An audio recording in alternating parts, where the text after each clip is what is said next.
set ang imo nga body clock. Kung adlaw, mas maayo nga buksan ang mga kortina agod makasulod ang kasanagon paglakat-lakat kun aga kag pag-ehersisyo.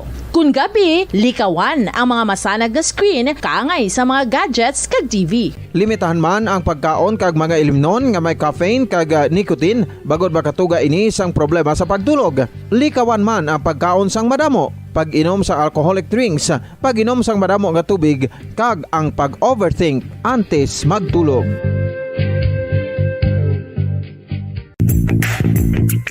Sa karon nga may ginapangatubang nga pandemic, importante nga halungan gid ang ikayong lawas. Apang hindi lang physical health ang dapat hatagan sa pagtamuda, bangod importante man ang mental health. Paano bala halungan ang aton nga mental health? Una, kinahanglan nga halungan nato ang aton kalawasan kaangay sang pagkaon, pag-ehersisyo, pagtulog kag pagpahuway sang insyakto bangod ang poor physical health ang makaapekto sang modo kag panghuna-huna sang isa ka tawo. Kinahanglan man nga mag-set sang boundaries sa tanan nga bagay, hatagan sang balorang kaugalingon kag iselebrar ang mga kadalagan bisan ano pa ini kagamay. Maayo man sa mental health ang pagpatawad sa isig kapareho. Bangod ginarelease ni ang kabugat sa balatsagon subong man ang pagkamapasalamaton. Suno sa research, dako man ang mabulig sa pagpangamuyo sa paglikaw sa stress.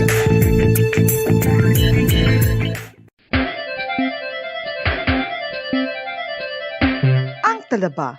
Sino bala ang hindi maganahan magkaon sang talaba? Magluwas sa manamit sini nga sabor, ang talaba ang nagaunod man sa calories, protein, fat, vitamin D, thiamine, niacin, vitamin B12, iron, magnesium, phosphorus, zinc, copper, manganese kag selenium. Isa ini sa mga source ang high quality protein nga nagaunod sang siyam ka importante nga mga amino acids nga kinahanglan sang lawas sang tawo. Nagaunod man ini sa antioxidants nga maayo para sa atay. Apang ang pagkaon sang talaba ang mayara man sa mga risgo. Bangod nagaunod ini sa mataas nga amount sang zinc nga delikado sa kalawasan kon masobrahan. Ang pagkaon sini nga hilaw ang makatugaman sang bacterial infection kag makatuga sang diarrhea, pagsuka, hilanat kag iban pa nga seryoso nga kondisyon. Gani sa pagkaon sang talaba, kinahanglan hagan-hagan lang. Ang husto nga paggamit sang earphones o kon headphones. Kalabanan sa karon, ilabi na sa mapamatanon ang masaming nga nagagamit sang earphones o kon headphones sa tion sang nagausar sang gadgets. Apang, ano bala kalawig ang aton paggamit sang earphones? 5 dekada nang nagtataguyod ng katotohanan. 5 dekada nang nagtatanggol sa mga mamamayan. Patuloy na nagsasaliksik at mabilis maghatid ng mga balitang siksik at malaman. Patuloy na nangunguna sa mga issue, drama, promo at serbisyo publiko. Ito ang Bombo Radyo Bacolod, ang pambansang radyo ng Pilipinas. Fast Paradyo Bombo! Bombo Radyo Bacolod. Fast Paradyo Bombo! 8 minutos ang nabilin anda sa alas 7 sa aga. Welcome na diri sa pagpangalagad sa Bombo Report Second Edition sa buong Biyernes Santo petsa 15 sa bulan sa Abril sa buong tiga 2022. Ika-3 adlaw sa Biyernes sa ika-4 nga bulan sa buong year 2022 sa buong aga mangin kaupo ng niwalagad si Bombo Erlin Bayonita. Upda na kita asa alas 7 ang atak na sa buong aga sa dulong sa inyo sa dugang mga balita lokal ang ato na sa pagbantaya sa mga preparasyon sa ato na sa mga police stations kadungan na sa pag-obserbara sa Biyernes Santo and ginauman na ang prosesyon na karon sa hapon. Sa pahayag diri sa Bacolod Traffic Authority Office through Mr. Dennis Perma, ang prosesyon sa simbahang Katoliko ang magasugod dira sa may San Sebastian Cathedral. Padulong sa may Dalan Lacson, labay sila sa may Rizal Street. Padulong sa may Dalan Lacson, Banwa. Pakadto na dito sa may Dalan Lizares and pabalikan na sa may Dalan Araneta. Kung mag-abot ang ulo sa prosesyon dira sa may Bangga Awing wala. Temporarily, igasirado ang Dalan Araneta hasta makabalikan na ang mga devotees dira sa may San Sebastian Cathedral. So sa mga motorista karon na sa hapon asa na magakasisidmon mayara sang temporary lang anay nga closure dira sa may dalan na Araneta, but pwede ka mga makalabay padulong na sa may dalan na Lizares. Kung halin dira sa may area sang dalan na Araneta, maliko ka mo sa may Lizares, kag pakadto na sa may dalan Lacson, and pakadto na ko na din man ka mo nga area. Ang Aglipay, mayara man sila sa prosesyon na karon na sa hapon, halin na dira sa may dalan na Burgos, halin sa may dalan na Burgos Banwa, and pakadto sa may Rosario, pakadto sa may Araneta, and then pabalik ka sa may Burgos Street. So amo ni ang ruta sa prosesyon sa Aglipay. And preparado naman na diri ang Bacolod City Police Station 1 para karon na sa may pagdagsa sa mga tumuluo, ilabi na sa mga magpamati sa may Siete Palabras. Bantayan man ninyo alas 12 karon na sa Udo, asa na sa alas 3 ng hapon, antes ang pag-off-air sa Bombo Radio Bacolod. But preparado ng Bacolod Police Station 1 para sa pagpadulong sa mga tumuluo sa buong Biyernes Santo dira sa may San Sebastian Cathedral. Bombo Carla May Defensor sa report. Kamin. Yes, Bombo. Preparado na ang Police Station 1 sa pagbantay kag sang pagsekyar sang dalanon diri sa syudad sa Bacolod sa ila sininga nasakupan na Bomborlin. So mayara na sang na-deploy ng mga kapulisan sa mga simbahan diri Bomborlin. So mayari diri duha ka simbahan, no? Ang nga nasakupan ang Police Station 1 amo ang Lupit Church kag amo ini ang San Sebastian Cathedral Bomborlin. Susunod kay Police Major Ramil Sarona, may deployment na ini sila kag nagalibot ang ila nga patrol Bomborlin diri sa syudad o kon diri sa may area sang ila sininga nasakupan kag amo man no ang pagsakyar sa mga barangays, no, mga kapanilay nga nasakupan man sa ila sininga mga areas Bombo early. So preparado no ang Police Station 1 sa pagbantay. Pero may taltal karon sa Udto, no, Bumakarl? Bomborlin. May taltal dira sa plaza or wala? Sa information, Bomborlin, dito wala pa Bomborlin, no? May ara sila sa tablo kagaina, naging patigayon mismo sa sulod sang simbahan, Bomborlin. Komunikara na nga itong sininga pagbantayan kung dari sila sa public plaza o kung sa sulod sa Quiapo sa San Sebastian Cathedral, Bomborlin. Okay, so pero ang karon sa paghatag dira sang mga kaparian sa laman niya nga reflection sa 7 last words, allowed naman yo damo nga mga tawo, Bomokar? So yes, Bomborlin, pero sa subong at makita din naton nga hindi tanto gid kadamo ang tao subong no sa sulod sang simbahan Bomborlin kay iniasla ni alas 6 ang ila sini nga pagpatigayon sang via crossing sa sulod sang simbahan Bomborlin. So hindi tanto no ang tao nga nagpadulong Bomborlin. Okay. Yes, Bomborlin, so pamatiyan nato ng pangayag gikan kay Police Major Ramil Sarona. Bali sa subong kay may kapunan. Capital natin may mga personal laban na nakadeploy sa area. Oo. Gawa sa police assistance na ang well patrol ta. Padayon mga gatihog kay standby dira sa katedral. Okay. So hasta ni sa Domingo nga adlaw, sir? Yes, hasta na sa Domingo sa gabi. Preparado na ang Police Station 1, sir, sa pagbantay. Oo, preparado na. Ano pa nagyan sa mga pumuyo na Station 1 kami padayon nga nagabantay para sa safety kay seguridad sa inyo kag sa simbahan man para kita personnel nga nakadeploy kag sa mga panimalay nila padayon man ang pag-rubing namon ang area of responsibility. Okay, Mamukar. So, Bomborlin naman ito na pahayagikan kay Police Major Ramil Sarona, Bomborlin. So, patayo ng ila sini nga pag-rubing, Bomborlin, no? Diri sa isla, sini nga nasakupan, Bomborlin. Okay, sige. Thank you, Gail Mamukar. Bomborlin naman yung report, nagikan sa patrolya ni si Bombo Carlamita para sa Pambansang Radyo ng Pilipinas. Sa all na sa Bacolod, Basta Radyo. Bombo! Maraming salamat kay Bombo Carla Maya Defensor. By the way, sa mga tabok sa Panay Island, subong ang Biyernes Santo, wala sang biyahe ang Montenegro Lines and ang Wisam Express. pero mayroon asang biyahe ang Ocean Jet kag ang TriStar.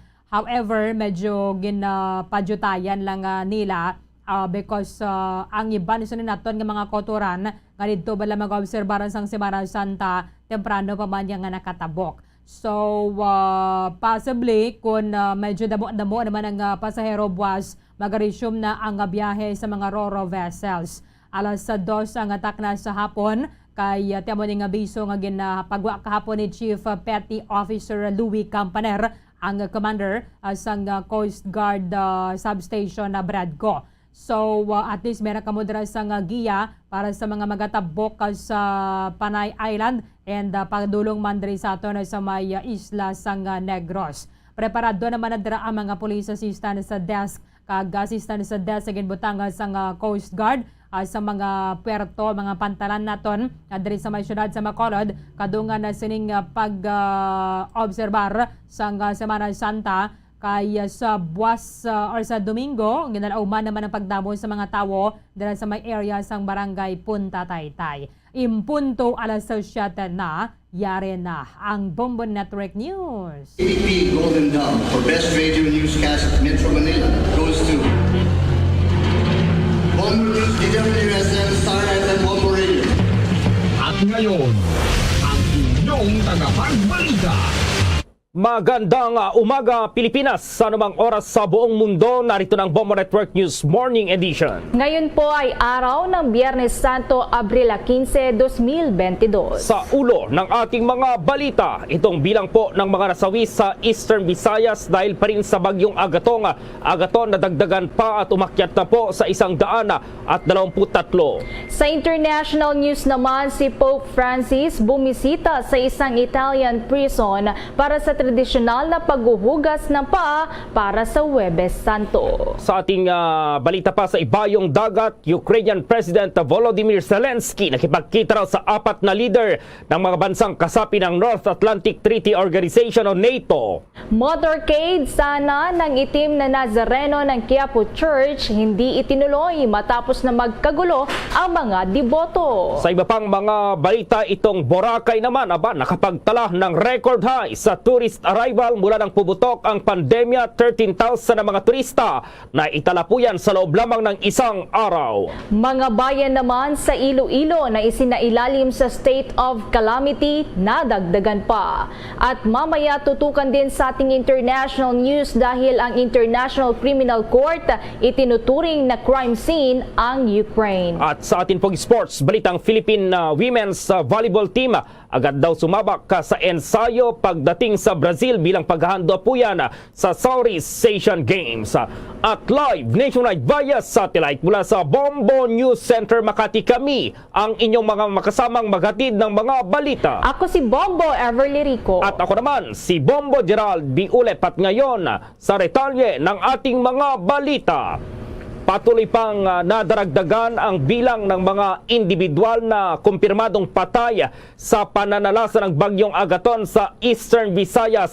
Sa isang pahayag ay kinumpirma ni Eastern Visayas Regional Police Spokesperson Police Colonel Maria Belia Rentuaya na batay sa kanilang partial report ay umabot na po sa 123 ang bilang ng mga nasawi dahil sa kalamidad.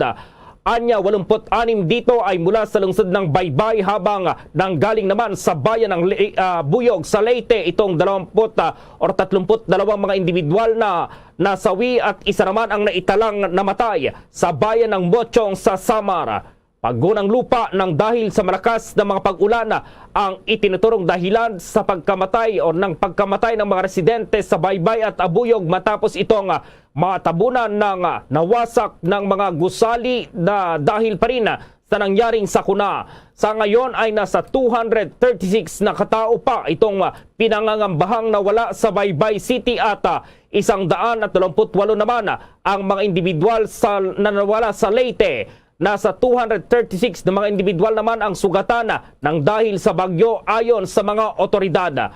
Samantalang nasabing datos na ito ay naitalas sa nasabing rehiyon ay hindi hamak na mas mataas kumpara sa datos na nakalap ng National Disaster Risk Reduction and Management Council o NDRRMC kung saan ay nasa 76 lamang na mga individual itong naitalang death toll nationwide nang dahil pa rin sa pananalasa ng bagyong Agaton. Bombo International News. Bumisita si Pope Francis sa isang Italian prison upang magdaos ng misa ngayong noong kahapon, Huwebes Santo. Dito ay hindi lamang nangaral ang Santo Papa kundi hinugasan din at hinalikan ang mga paa ng 12 inmates dito bilang paggunita sa pagpapakita ni Jesus ng pagpapakumbaba sa kanyang mga apostol isang gabi bago ang kanyang kamatayan. Sa taong ito ay nagtungo si Pope Francis sa lungsod ng Civita Vecchia sa Roma at kabilang nga sa mga hinugasan at hinalikan niyang mga paa ay mga babae at lalaking inmates at isang matandang babae. Sa kanyang homily ay ipinahayag ng Santo Papa na ito ay isa sa kanyang pamamaraan na sabing hindi siya maghuhugas ng sinuman at bagkos ay sinusubukan niya pa raw na maglingkod sa bawat isa. Magugunita na kaiba sa mga nauna sa kanyang ginaganap na ito sa St. Peter's Basilica o sa iba pang mga cathedral sa Roma ay ipinagpatuloy ni Pope Francis ang tradisyon na ito na ginaganap naman sa mga kulungan o di kaya ay sa mga tahanan para sa mga nakakatanda.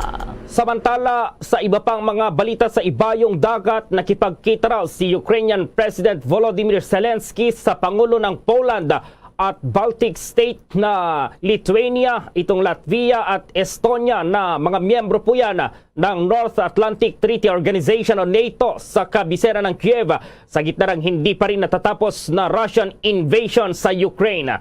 Sa joint press conference na isinagawa ni Zelensky kasama ang Pangulo ng Poland na si Andrzej Duda, itong Lithuania sa Gitanas Nauseda, itong Egil Levits ng Latvia at Alarkaris ng Estonia, kanyang pinasalamatan ang mga ito na kanyang tinawag na great leaders of great countries na palaging kasama at nasa panig ng Ukraine.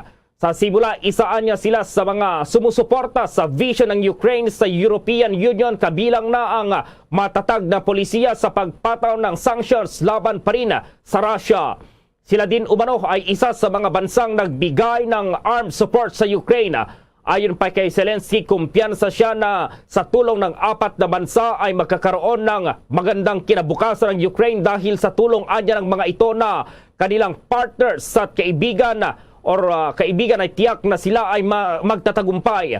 Sa ngayon, base sa pagtaya ng United Nations, abot na sa 1,932 ang mga sibilyan ang napatay at nasa 2,589 naman na katao itong nasugatan mula nang magsimula ang giyera doon pa rin sa Ukraine.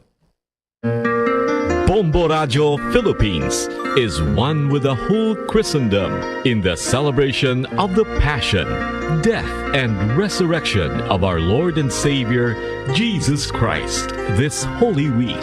Ngayong taon, ang Bombo Radio Philippines ay magdadala ng mga kinaugaliang Holy Week practices para sa inyong mas ligtas na Semana Santa. Meron kaming mas pinagandang drama specials na di nyo lang maririnig sa radyo, pwede ring mapapanood sa Facebook pages ng paborito nyong Bombo Radio at Star FM stations. Opo, audio na, may video pa. Ang Genesis sa Huwebes Santo, April 14 at ang Misiya sa Biyernes Santo, April 15. Ang Stations of the Cross ay sa bawat oras mula Monday, Thursday hanggang Good Friday. Amin ding ihahatid sa Huwebes Santo at Biyernes Santo ang Visita Iglesia sa 7 simbahan sa inyong lugar. At syempre, sa Biyernes Santo, meron pang 7 palabras. Lahat ng ito mula sa pambansang radyo ng Pilipinas. Bombo Radio Philippines. Basta Radio Bombo! At bilang pakikiisa nga po ng Bombo Radio Philippines sa Semana Santa ngayong taon, ang Bombo Radio Philippines ay hindi rin muna gagamit ng tambol hanggang sa Sabado at sa Linggo ulit gagamit ng trademark na tambol ang lahat ng istasyon po ng Bombo Radio Philippines. Samantala naman sa pagpapatuloy pa ng mga balita, motorcade po ng itim na Nazareno ng Quiapo Church hindi na po itinuloy matapos nga pong magkaroon ng kaguluhan ang mga deboto. Alamin ang buong detalye mula po kay Raymond Tinazo. Bombo Ever, kumusta ang aking signal dyan sa area ko ngayon sa Quiapo Church? Bombo Ever, Bombo Gerald. So far so good. 5x5, Bombo Raymond. Okay, so live tayo ngayon dito sa lungsod ng Manila sa Quiapo Church. At makikita sa aking likuran yung napakaraming mga deboto ang nakapila ngayon dito sa ating kalagyan para ay humalik sa Poong Itim na Nazareno Bombo Gerald. At tama ka dyan, kanina ay nagkaroon nga ng problema sa sana ay maagang posisyon ng Itim na Nazareno Bombo Gerald. At ito ay matapos magkaroon ng komosyon at kaguluhan doon sa ating mga kababayang deboto ng Itim na Nazareno. At kanina ay nasa 50,000 deboto ang dumagsa o nagsadya sa Quiapo Church para sa Good Friday Motorcade ng Poong Itim na Nazareno. Ito yung posisyon. At ayon sa MPD, saktong hating gabi nagsimula ang parada. Pero sa dulo ng kalye ng Villalobos, hindi na tinuloy ang motorcade at ibinalik ang poon sa simbahan dahil hindi makontrol ang mga tao. Ayon kay Police Lieutenant Colonel John Giagi, Hepe ng Santa Cruz Police Station, kasama sa kasunduan ng simbahan, lokal na pamahalaan at MPD, ang pagtigil sa parada kung hindi makontrol ang mga tao at hindi masusunod ang mga patakaran. Humingi naman ng paumanhin si Father Douglas Badong, ang Quiapo Church Parochial Vicar, dahil sa nangyari. Inaayos na lang ang pila ng mga deboto at inayaan silang pumasok sa simbahan para magdasal. So yun nga yung nangyari, Bombo Gerald. At kaugnay nito ay makakausap natin ang isa sa mga dito nakapila at deboto ng Poong Itim na Nazareno. Makasama natin si Tatay Armando. Magandang umaga. Welcome sa Bombo Radio, Tatay Armando. Tatay Armando. Magandang umaga po, sir. Magandang umaga po sa inyo, sir. At ito, kumusta at ilang taon na po kayong deboto ng Itim na Nazareno, Tatay? Higit 50 taon na po. At ano pang mga naging kahilingan nyo na noon sa mahigit 50 taon nyo ng pananangata o pamamanata sa Poong Nazareno? Nung bata pa po kasi ako, nagkasakit ako. Isinimba ako ng nanay ko sa Quiapo at naging panata niya po na isimba ako ting Biyernes. At marami pang sakit na naranasan. Sa tulong ng Nazareno, awa naman po ng Diyos, gumaling po ako. Ngayon na kayo, no, para humalik sa Poong Itim na Nazareno. Pakibulong sa amin kung ano yung special na dasal ninyo ngayon. Lalo na sa panahon ng pandemya sa buong mundo, Tatay. Para po sa ito, sa mga Pilipino na sana magkakaisa-isa tayo para sa ating magandang kinabukasan. Ano po yung pangalan nyo? Taga saan po kayo, Tatay? Armando Bombales, taga Santa Cruz, Manila. Okay. Yan, si Tatay Armando. Maraming salamat, Tay. Ang Panginoon, ang dasal natin lahat ay matutupad at ipagkakaloob ng Poong Itim na Nazareno. Yan, Bombo Gerald, Bombo Ever. Oo, Bombo Raymond, sinasabing itong Poong Itim na Nazareno kanina ilabas sa Villalobos Street. Gaano kalayo yan dyan sa may Quiapo Church, Bombo Raymond? Walking distance lang to, Bombo Gerald. Wala pa sigurong mga 100 metro kung dito sa ating pwesto, yung mismong main entrance ng Quiapo Church. Sa kabilang yun, halos paligid lang ito. Ang ating lalagyan, bandang kaliwa ko lang, Bombo Gerald. So talagang hindi pa nakausad, nakalabas talaga dito sa Quiapo compound, Bombo Gerald, dahil sumugod siguro magkahalong yung pagnanasa ng ating mga kababayan, kanilang pagnanais na makalapit, makahalik sa Itim na Nazareno. Ito yung first time sa loob ng 2 taon na mahal na araw na nagkaroon ng pagkakataon sana. Pero yun nga, inabuti nagtigil na lamang. Otherwise, baka magkaroon pa ng stampede o kaya magkaroon ng super spreader tuloy yung posisyon o motorcade ng Nazareno, Bombo Gerald. Oo, ang sinasabi kasi ni Father Douglas Badong motorcade, ang akala kasi ng iba dyan, parang sasakay sila ng mga sasakyan, pero yung imo-motorcade lang pala yung poong itim na Nazareno at yung mga deboto pala ay maglalakad, susundan itong motorcade. Bombo Raymond, ganun pa yung mangyayari. Oh, supposedly ay parang yung ruta ng traslasyon tuwing Enero, Bombo Gerald, yun sana ang susundin. Kanya lamang, nagkagulatan at walang, kumbaga, paghahanda talaga for this event. Talagang sa dinami-dami ng tao kanina, madaling araw, Bombo Gerald, ay pahirapan talaga kahit pa buong personnel siguro ng Manila Police District ang deploy ay noong ang magkaroon ng tamang crowd control, Bombo Gerald. So wala na, hindi na ilalabas, hindi na mag-a-attempt itong simbahan ng Quiapo na ilabas sa mga siguro susunod na araw itong poong itim na Nazareno kung ganyan yung naging sitwasyon kanina dyan, lalong-lalo na sabik nga, sinasabi mo kanina yung mga deboto na syempre 2 years na walang prosesyon, Bombo Raymond. Mga dyan, Bombo Gerald, ito sa aking likuran, pinapipila na lamang paisa-isa yung mga deboto para makapagdasal at makadalo ng misa at syempre makahalik sa poong Nazareno na ibinalik na nga sa loob ng simbahan.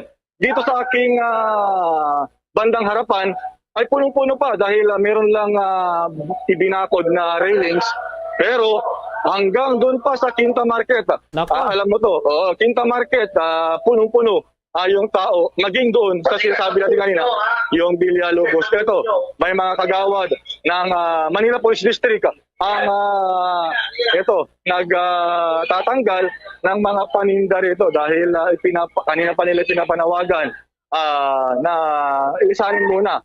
Yun, kaya tuloy, naobliga sila na itabi muna dahil para maiwasan kasi may mga bumibili at doon nagkakaroon ng kumpul-kumpulan sa mga bumibili ng kakanin. Bombo Gerald. Ayan, si Bombo John Fuentes. May tumakbo kasi na kariton. Nakihawak. Bombo Gerald. Bombo Raymond, dahil yung pahalik, alam naman natin na tayo lagi nagko-cover yan. Yung pahalik na yan, mabilisan lang yan. Pero sa ngayon, mahaba pa rin yung pila. Bombo Raymond, ibig sabihin, marami talaga. Tama ka dyan. Sabi nga sa kwentong kalye, seconds lang yan. Seconds lang. Seconds lang talaga.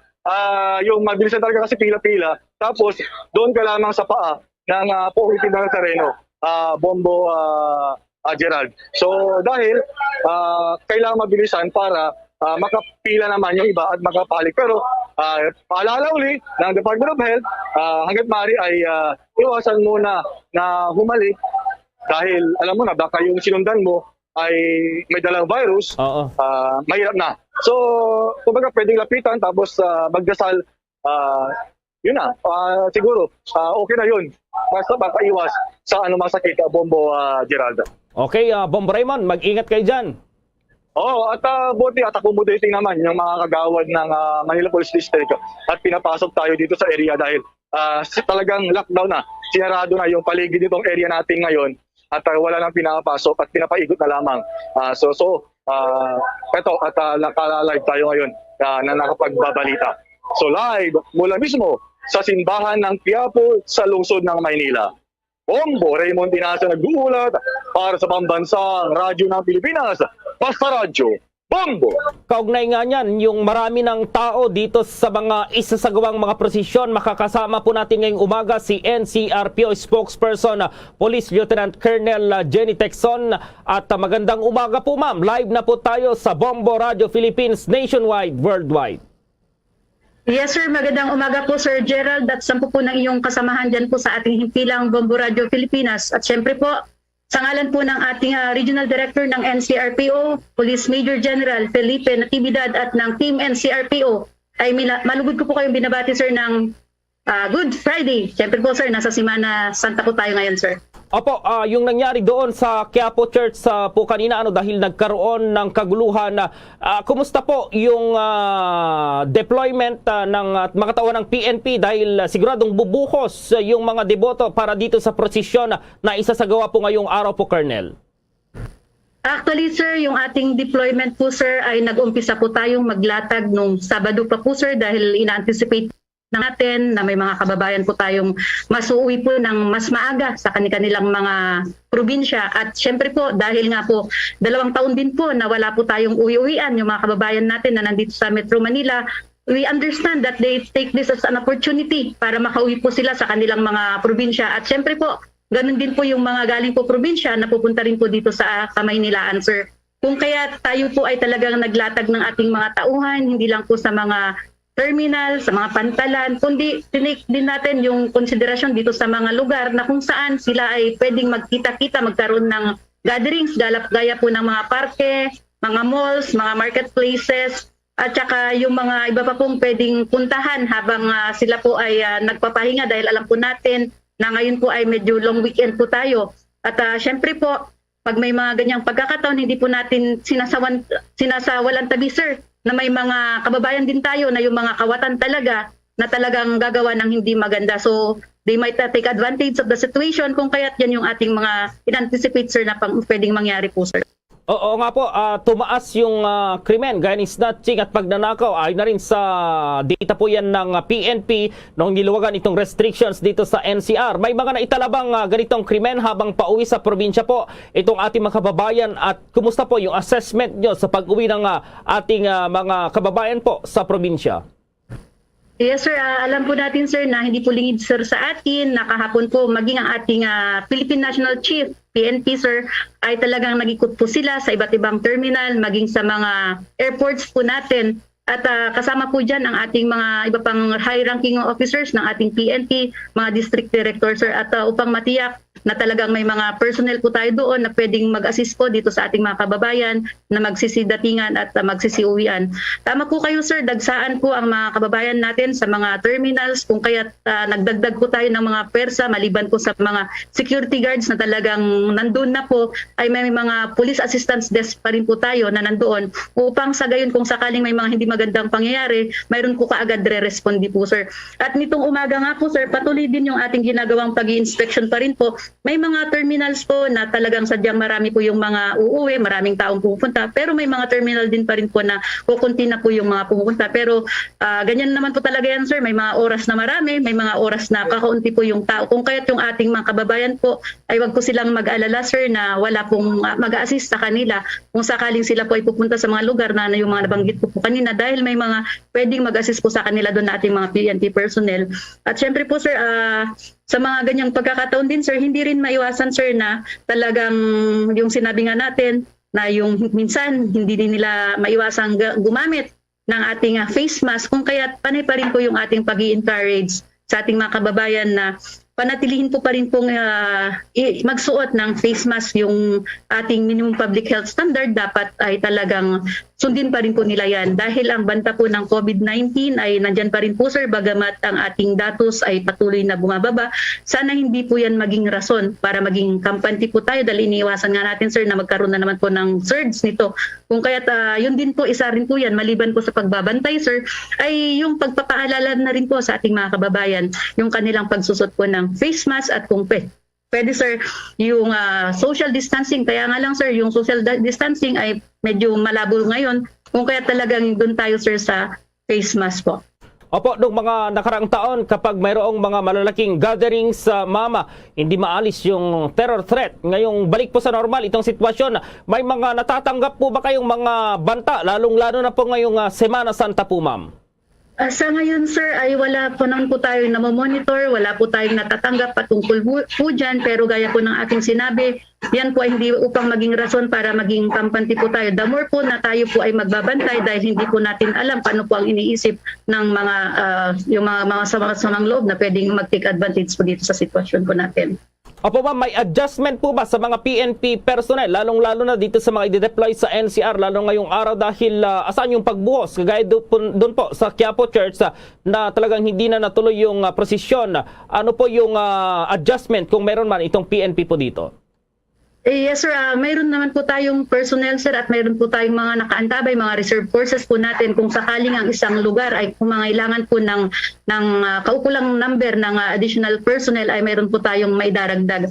Ang kagandahan lang po dyan Sir Gerald ay dahil maganda po yung ating pakikipag-ugnayan dito sa ating mga force multiplier, sa ating mga lokal na pamahalaan ay talagang yung kanilang mga barangay tanods, yung ating mga volunteer group, sila po yung isang nakakasama natin or katuwang po natin dito sa pagroronda natin, pagbabantayan natin sa ating mga kapaligiran, lalo't higit dito sa ating komunidad, upang sa gayon sir ay kahit papaano ay maiwasan o hindi man natin masiro yung mga insidente, at least sir, mas ma-prevent pa natin yung pagdami nito.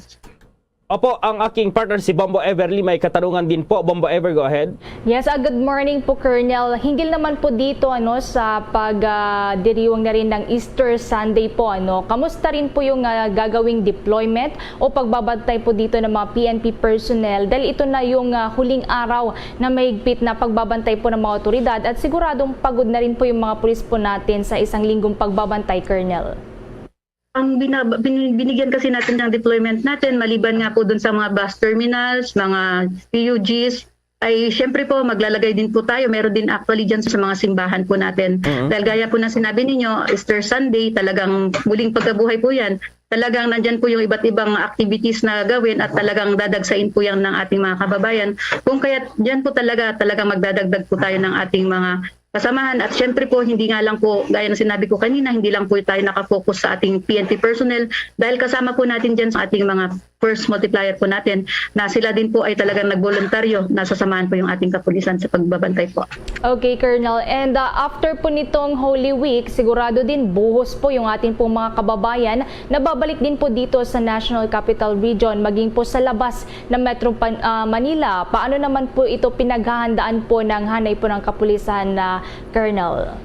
Ating deployment is magtatagal po yan hanggang Lunes, hanggang makabalik po yung ating mga kababayan na manggagaling po sa kanilang iba't ibang probinsya. Pero dahil nga po itong buwan na to, itong darating na buwan na rin, nandyan na rin po yung ating election. Kung kaya sinama na rin po natin yung ating deployment dito nga po sa iba't ibang aktibidades na gagawin ng ating mga lokal at saka national na mga candidates na syempre po iba't ibang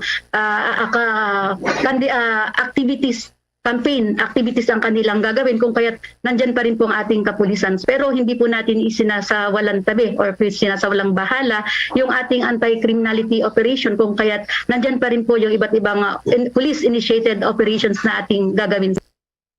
Opo, siguro ba mensahe o paalala nyo na lang po siguro dito sa ating mga kababayan ngayong Semana Santa? Go ahead po, Colonel Texon. Yes sir, una-una sir, tayo ay nakikiusap sa ating mga kababayan na ugaliin pa rin kung sundin yung ating minimum public health standard. Sa mga magmamaneho naman po ay dapat nasa tamang bisyo po kayo, nasa tamang kondisyon. I-check nyo po yung mga sasakyan at syempre po sa pag-check po ng ating sasakyan, dapat tandaan po natin yung ating blow baguette sir. Yun yung ating mayroon ba tayong brake, mayroon ba tayong light, mayroon ba tayong oil, mayroon ba tayong tubig yung ating sasakyan, mayroon ba siyang battery. Siyempre po, dapat i-check din natin kung yung battery natin ay maayos pa. Mayroon ba tayong hangin? Mayroon ba siyang gas na sapat po? Lalo-lalo na kung tayo ay pupunta ng medyo malayong lugar, dapat tiyakin natin dahil hindi naman po lahat ng lugar ngayon ay magkakalapit po yung mga gasoline stations. Then, mayroon ba tayong, okay ba yung engine ng ating sasakyan? Mayroon ba tayong extra tire doon sa ating sasakyan? At saka syempre po yung sarili po ng ating driver na magmamaneho. Dapat hindi po siya nasa influensya ng alak. At syempre po sa pagmamaneho sir, dapat alam niya po yung batas trapiko. Dapat panatilihin pa rin niya yung tamang distansya. At syempre po ay alamin din nila kung saan yung mga lugar na kung saan sila ay may mga hingin na mga assistance, ay alam dapat nila kung saan yung mga police assistance desk or yung mga assistance help desk na nandun sa mga lugar kung saan sila pupunta sir. And of course sa ating mga kababayan naman po sir na maglalakbay via bus or mga jeep po, ay ina-advise natin sila sir na pumunta po sa mga pantalan, sa mga terminals ng mas maaga po sir. At hanggat maaari, wag po silang magdala ng masyadong maraming bagahe. Yung tama at sapat lang po, ganun din po sa pera.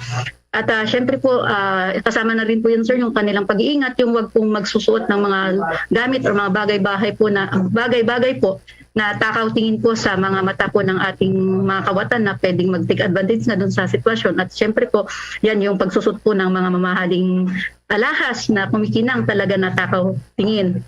At kung may mga cellphone din po silang mamahalin, ay wag silang very glaring or yung nagsa-cellphone habang naglalakad sir. Dahil yes sir, at syempre po hindi maiwasan na baka mamaya sir bigla po silang mahablutan po dyan sir. And syempre po sa mga aalis naman sa kanilang mga bahay sir, kasi syempre po hanggang ngayon is tuloy-tuloy po yung mga maalis sa kanilang mga bahay, ay ugaliin pong i-check ng maayos yung kanilang bintana, yung kanilang pintuan, ito ba ay nakakandado ng maayos. I-check po na walang mga nakasinding kandila, mga nakasaksak na mga gamit sa mga saksakan ng kuryente, baka po makalimutan po nila yan at pag-uwi po nila hindi po natin naman inaasahan na yung ngayon sir, kaliwat kanan ngayon ng mga sunog na nangyari sa ating lugar dahil nga po sa init na rin po siguro ng panahon. So para iwas sunog at syempre po yung mga overheat, i-check nila na kung kailangan namang hindi kailangan nakasaksak, is alisin na lang po sa mga saksakan. And of course sir, mas maganda po dyan kung mayroon po silang bantay na aso or may mga CCTV po sila, mga alarm sa bahay nila. Then i-secure po nila yung mga gamit po sa kanilang mga bahay, sa labas at sa loob ng bahay, yung mga mamahalin po na gamit. Kung magtatagal po sila sir sa kanilang pupuntahan, ay ipagbilin or itagubilin po sa kanilang pinagkakatiwalaan na kapitbahay na pakitignan-tignan yung kanilang mga bahay sir. And of course sir, hanggat maaari ay wag po silang mag-iwan na anumang mensahe o note doon sa labas ng bahay nila na sila po ay aalis, dahil syempre po yan ay pag-iingat na rin po sa kanilang sarili na baka lalong maging biktima yung or maging ng bahay, yung kanilang bahay pag alam po ng mga sasamang loob na wala pong tao. And of course sir, sa mga tao din, tayo sir, alam naman natin ang Pilipino talagang mahilig pong mag-Facebook, mag-selfie. So we discourage them to also yung pagpo-post ng at the moment, yung kung saan sila, kung anong ginagawa nila at kung anong mga bagay-bagay na kanilang pinapakita. So yan ay isa sa mga pag-iingat na ating pinapaalala sir sa ating mga kababayan. At syempre po, kung mayroon po silang mga nanonotice, nag-witness sir na hindi maganda sa daan, ay wag po silang mag-atubili na i-report po ito kaagad sa ating PNP, pinakamalapit na himpilan ng pulisya na kanilang madaraanan, or kung ano po yung mga numero. Kasi sir, may mga nakapost naman po dyan na mga hotline numbers ng iba't ibang police stations. At yun ay pwede po nilang i-text, tawagan para sa kanilang mga concerns po sir. Pero po dito po sir, NCRPO sir, ay pwede po nila kaming i-text sa ating NCRPO hotline, text hotline numbers para po sa mga smart subscribers, ay pwede po silang mag-text para po sa 0999-901-8181 sa smart subscribers po yan. Para naman po sir sa ating mga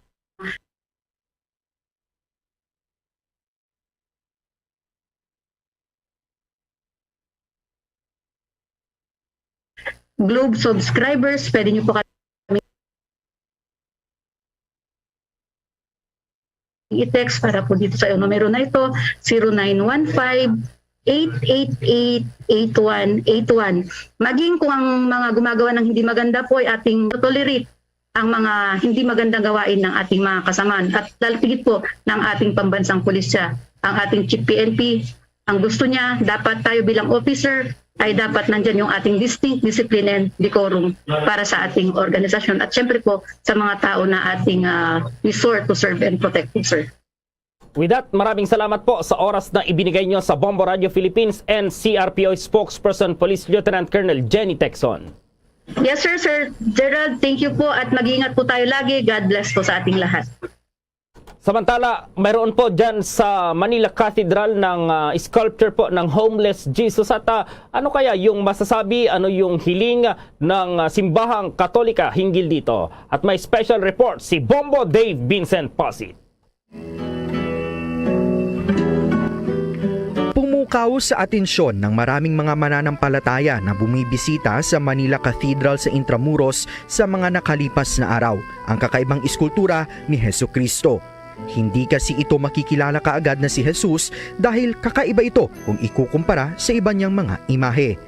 Ang iskultura na gawa ng Canadian sculptor na si Timothy Shams na tinawag bilang Homeless Jesus ay nagpapakita na si Jesus ay nakahiga lamang sa isang mahabang bangko sa labas ng Manila Cathedral habang nakabalot ng kumot ang buong katawan at ulo nito. Tanging ang mga sugatang paa nito mula sa pagpapapako sa krus ang sumisilip at tila ba nagpapaalala sa mga mananampalataya sa mga dinanas ni Jesus para lamang mailigtas ang mga tao mula sa pagkakasala ng mga ito. Now, if you look at the sculpture, it's a representation of Jesus as a homeless person. Oftentimes we see Jesus more or less Christ the King with beautiful robes or a beautiful body.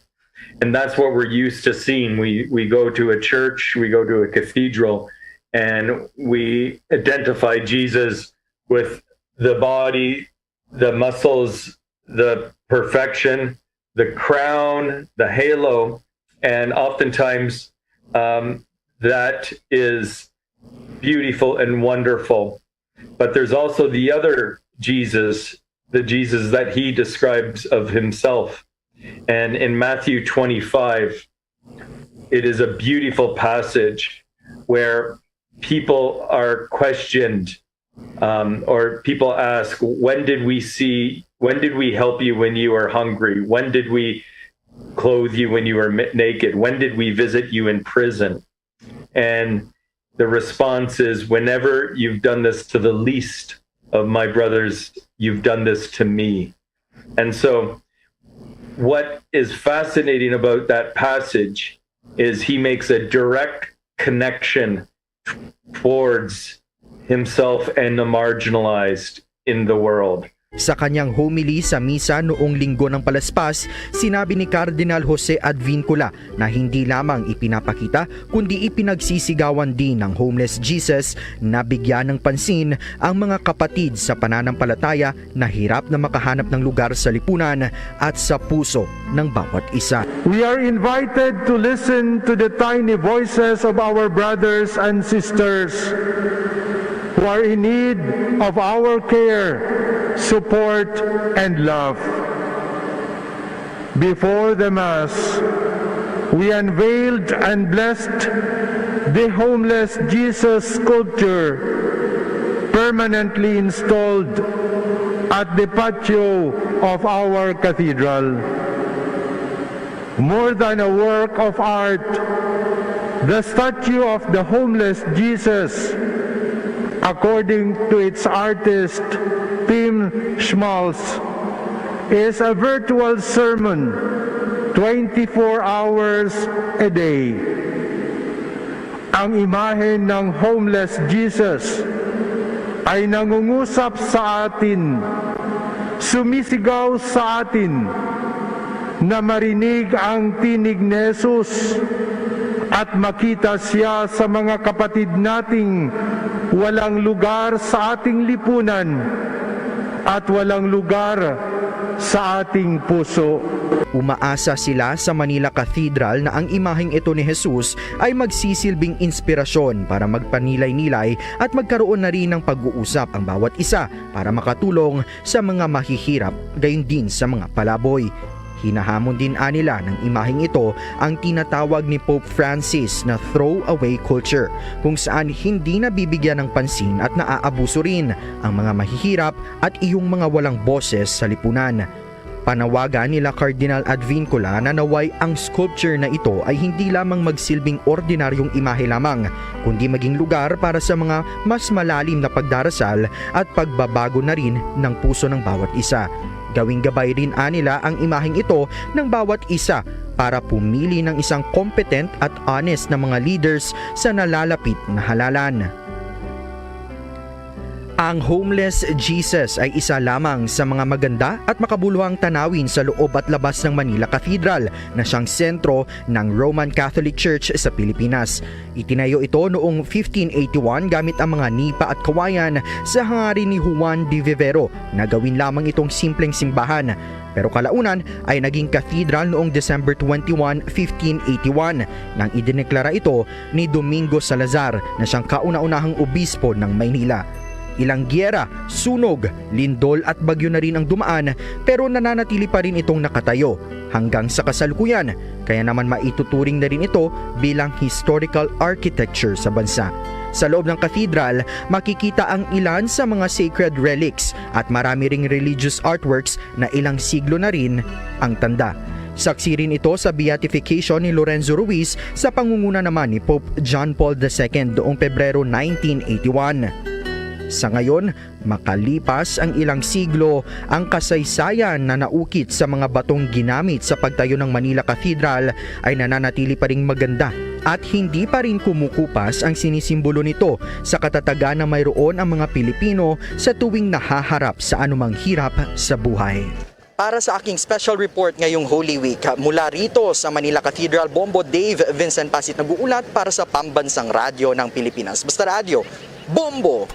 Samantala, akyat tayong summer capital of the Philippines, itong Baguio City dahil isa rin ito sa mga dinarayo ng mga turista ngayong Semana Santa.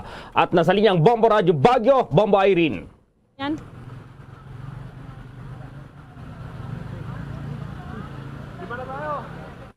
Bombo Irene?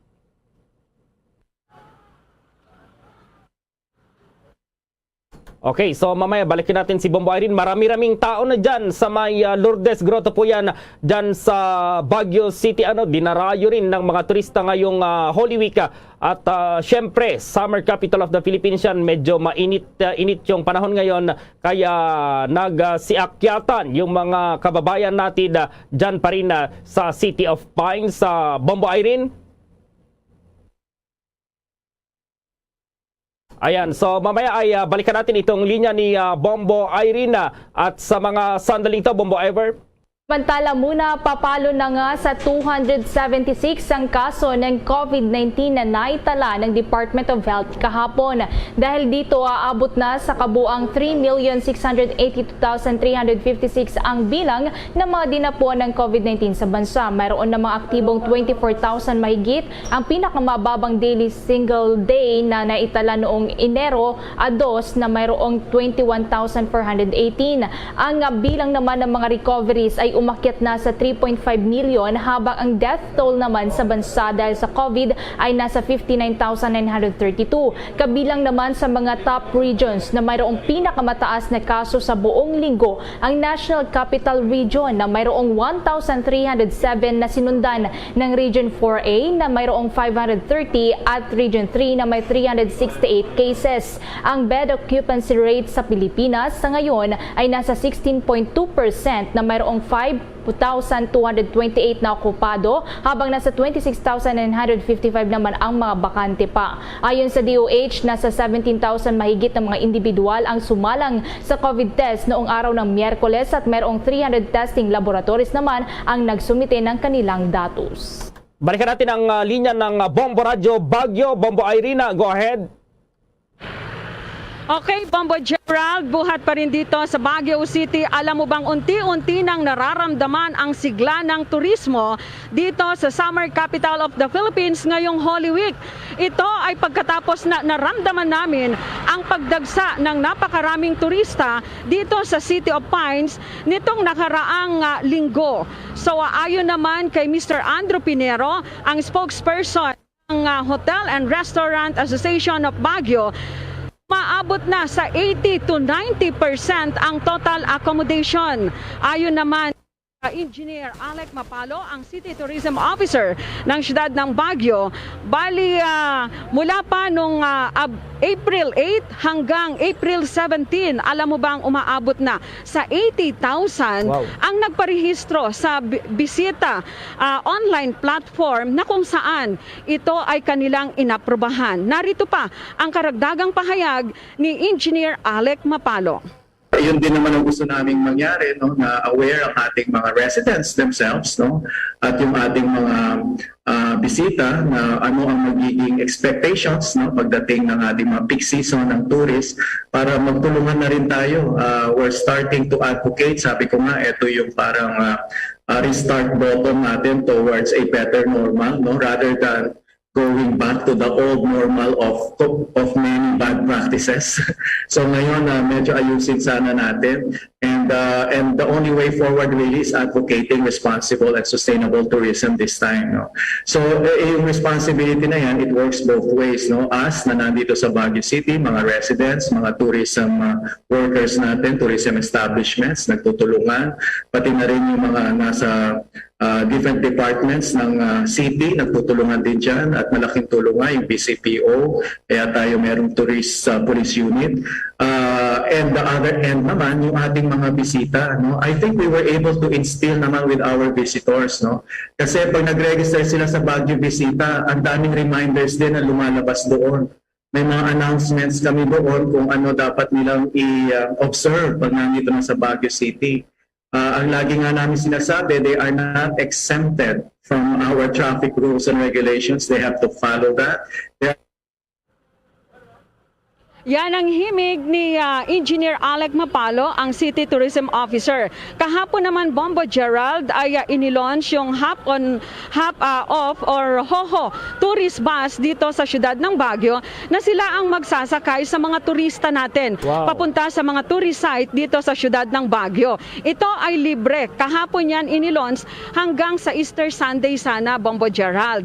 Kaya lang, ito ay kinanselar. May paabiso na ang Baguio City Tourism Council na pansamantala o temporaryo na maikakansela ang naturang HOHO tourist bus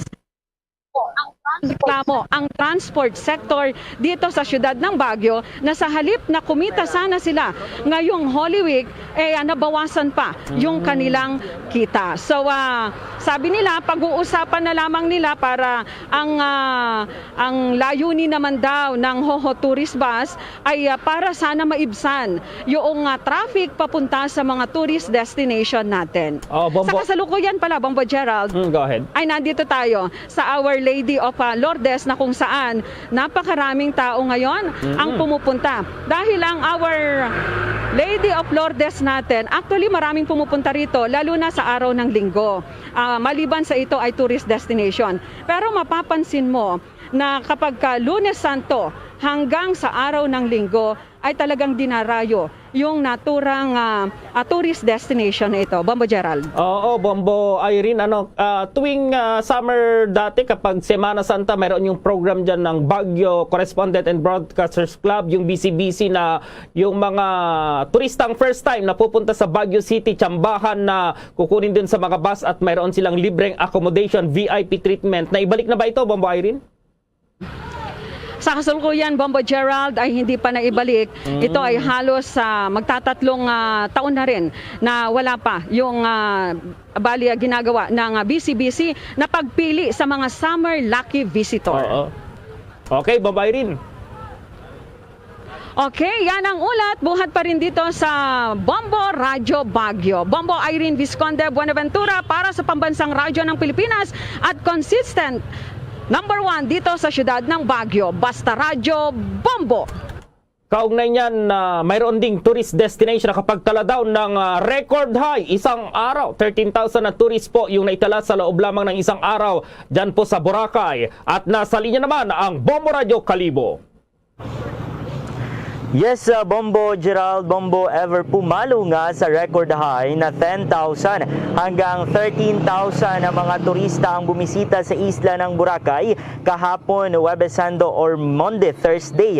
Sa naging pahayag ng Coast Guard Katiklan or Philippine Coast Guard Aklan, ito na nga raw ang pinakamaraming turista na pumasok sa isla ng Boracay sa loob lamang ng isang araw mula nung magbukas ang pamosong tourist destination sa gitna ng pandemya. Kahapon nga walang humpa ay ang dating ng eroplano sa Katiklan Airport at itong mga barko naman dyan sa pantalan ng Katiklan lulan itong mga turista. Sa katunayan, kahapon dyan sa Katiklan Airport nakapagtala ng mahigit 30 na mga flights papunta dyan sa Katiklan Airport galing sa iba't ibang bahagi ng Pilipinas. Kaugnay nito, siniguro naman ng mga otoridad dito sa isla ng Boracay na sinusunod at ipinapatupad ang mga minimum health protocols, minimum health standards,